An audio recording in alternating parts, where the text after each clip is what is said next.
present is respiratory system. So, without wasting our time, let's begin and enjoy our video. My name is Nur Ain and I will present about structures of the upper respiratory tract. Before that, the respiratory system refers to the lungs and the structures within the body that are involved in the process of breathing. Okay, now let's move to the upper structure respiratory tract.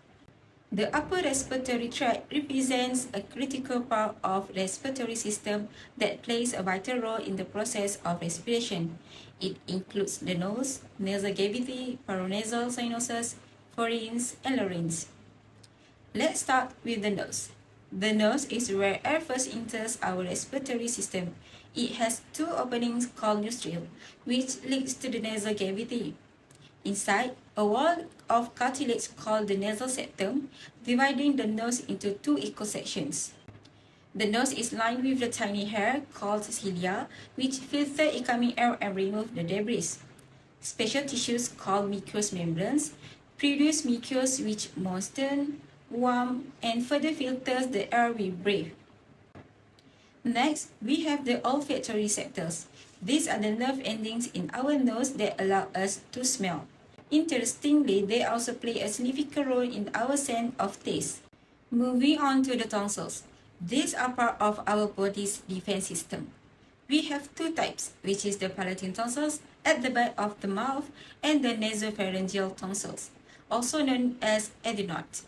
It's located behind the nose and the roof of the mouth. They help protect us from infections that may enter through our nose or mouth. Now, let's talk about the paranasal sinuses. These are air-filled cavities in the bones of our skull, lined with the mucous membrane. We have four pairs, which is frontal, sphenoid, maxillary, and ethmoid sinuses. They serve three main functions. They make the bones of our skull lighter, give a resonance to our voice, and secrete mucus to keep our nasal cavity lubricated. Next is the pharynx, commonly known as the throat. It receives both air and food and is divided into three divisions, which is nasopharynx, oropharynx, and laryngopharynx. The nasopharynx handles only air, the oropharynx deals with both air and food, and the laryngopharynx is where air and food pathways spread. This structure enables the pharynx to facilitate breathing, eating, and speaking. Below the pharynx is the larynx, or known as voice box. It's located between the pharynx and trachea and is supported by the 9 cartilages. The largest of these is the thyroid cartilage, which forms the Adam's apple. The larynx contains our vocal cords, which spread to let air pass through and close to help us produce sound. Next, we have two important protective swallowing mechanisms. When we swallow, our soft palate moves up and backward to close off the nasopharynx, while the epiglottis swings downward to close off the laryngopharynx. This action prevents food and liquids from entering our airway. Lastly, the trachea, commonly known as the windpipe. The trachea is a crucial part of our respiratory system that transfers air to and from our lungs. It's located in front of the esophagus and is held open by the flexible C-shaped cartilage ring. These rings are important because they allow food to pass down the esophagus behind the trachea. So all these structures work together to form our upper respiratory system, allowing us to breathe, speak, smell, and protect our bodies from harmful substances in the air we breathe.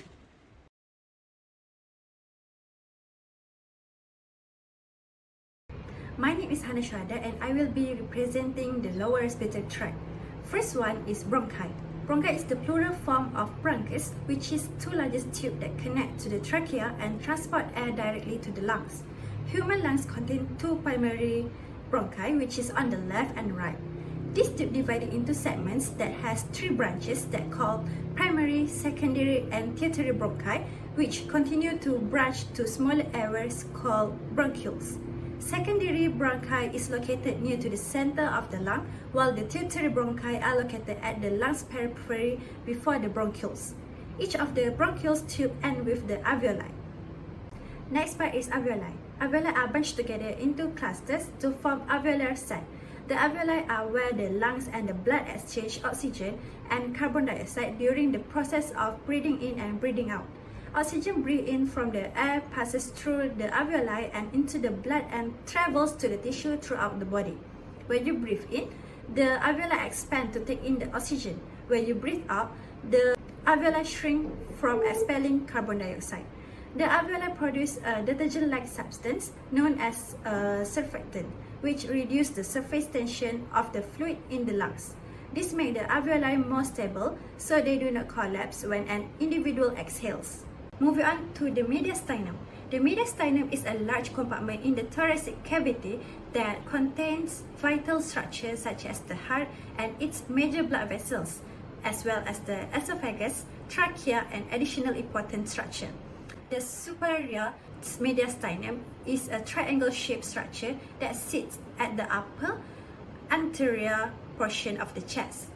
The superior mediastinum also contains the origin of the superior vena cava, the thymus, and portion of the esophagus and trachea. The lower mediastinum also contains the pulmonary arteries, which are the final set of great vessels. It also serves as a route for structures moving from the neck to the abdomen. Next is lung. The lung, which are the essential organ of respiration, are divided into lobes that known as subdivision or part of an organ. Right lung is the larger than left lung and consists 3 lobes, which are upper, middle, and lower lobe, while the left lung only has 2, which are upper and lower lobe, due to the space restriction because the heart is located on that side of the body. Both of lungs are covered with a protective covering called pleural tissue. Next one is the pleura. The pleura is a thin, moist, and slippery membrane that covers the outer surface of the lung and lines the inner surface of the thoracic cavity. The parietal pleura is the outer layer of the pleura. It lines the wall of the thoracic cavity, covers the diaphragm, and forms the sac containing each lung. The parietal pleura is attached to the chest wall. Parietal means relating to the walls of the cavity. Then, visceral pleura, which is the inner layer of pleura that covers each lung, is attached directly to the lungs. Visceral means relating to the internal organs. And the last one is the pleural cavity, also known as the pleural space, is a thin, fluid-filled space between the parietal and visceral pleural membranes. The fluid acts as a lubricant, allowing the membranes to slide easily over each other during the respiration. Pleura is protects and cushion to the lung.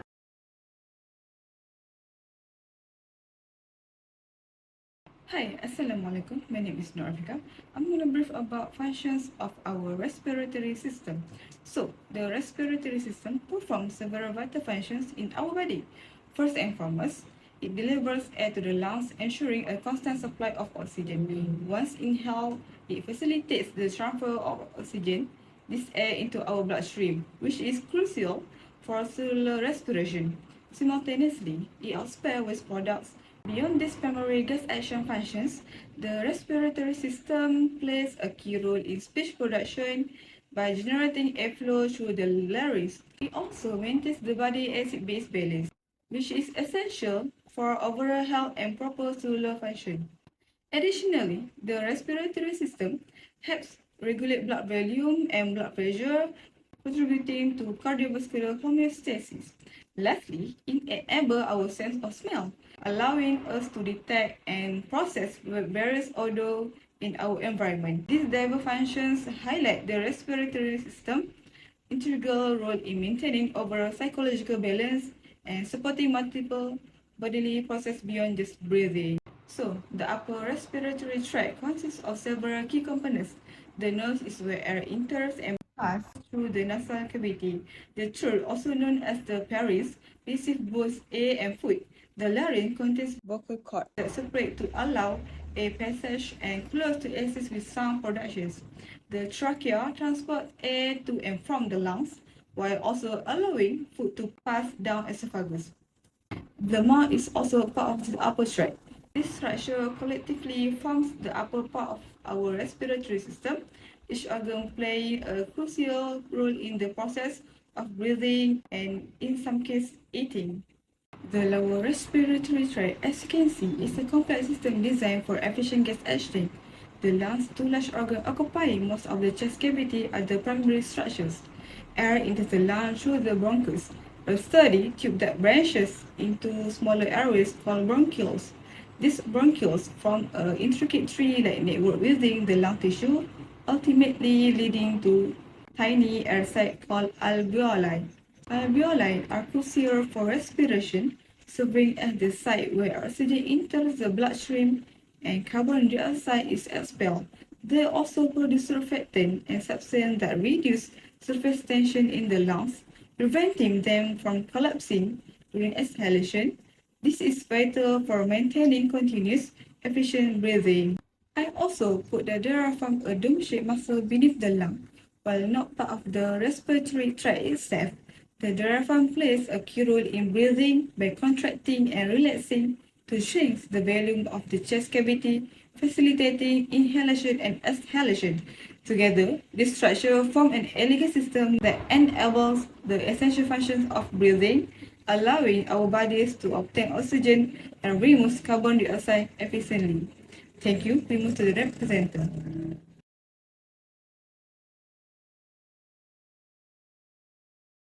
Hello, my name is ELLYNA and I will continue the presentation on the breathing and ventilation process. Let's start by defining what we mean by breathing or ventilation. This is the movement of air in and out of the lung to facilitate gas exchange. There are two main types of respiration involved. The external respiration, which is the gas exchange between the environment and our lung. And the second one is internal respiration, which is the gas exchange at cellular level. The process of breathing is divided into two phases. Inhalation, where we draw in air into our lung, and exhalation, where we expel air from our lung. So this process serves several critical functions. It oxygenates our blood, removes carbon dioxide, helps maintain our body's acid-base balance, and regulates body temperature. So in the diagram here, you can see that the respiration system, including the lung, diaphragm, and airways. During inhalation, air flows into the lung, while during exhalation, air pushes out from the lung. So understanding these basic sets of foundation for exploring the specific of inhalation and exhalation. Now let's dive into the inhalation process. Inhalation begins with the contraction of the diaphragm, a dome-shaped muscle located at the base of the lung. When the diaphragm contracts, it moves downwards, increasing the volume of thoracic cavity. Simultaneously, the intercostal muscles, which are found between the ribs, contract. This action lifts the rib cage upward and outward, further expanding the thoracic cavity. As the volume of the thoracic cavity increases, the pressure inside the lung decreases compared to the atmospheric pressure outside. So this pressure difference causes air to flow into the lungs from the higher external pressure to the lower internal pressure. So the air enters through the nose and mouth, passes through the pharynx and larynx, travels down to the trachea, and moves through the bronchi and bronchioles until it reaches the alveoli, so where the gas exchange occur. So the visual here illustrates these steps, showing the pathway of the air from the external environment to the alveoli. Next, let's discuss the exhalation process. Exhalation begins when the diaphragm relaxes and moves outward into its dome-shaped position, reducing the volume of the thoracic cavity. At the same time, the intercostal muscle relaxes, causing the rib cage to move downwards and inwards. So this reduction in the volume of the thoracic cavity increases the pressure inside the lung. So when the intrapulmonary pressure becomes higher than the atmospheric pressure, air is expelled from the lung. So the air exits the alveoli, travels back through the bronchioles and bronchi, moves out through the trachea, and passes through the larynx and pharynx before it exits through the nose or mouth. So this is the visual to help illustrate the pathway of air from the alveoli to the external environment during exhalation. So In conclusion, understanding both inhalation and exhalation process is crucial for us to appreciate how our respiratory system works to keep our bodies well oxygenated and in balance. So thank you for your attention, and I hope this presentation has clarified these essential physiological processes.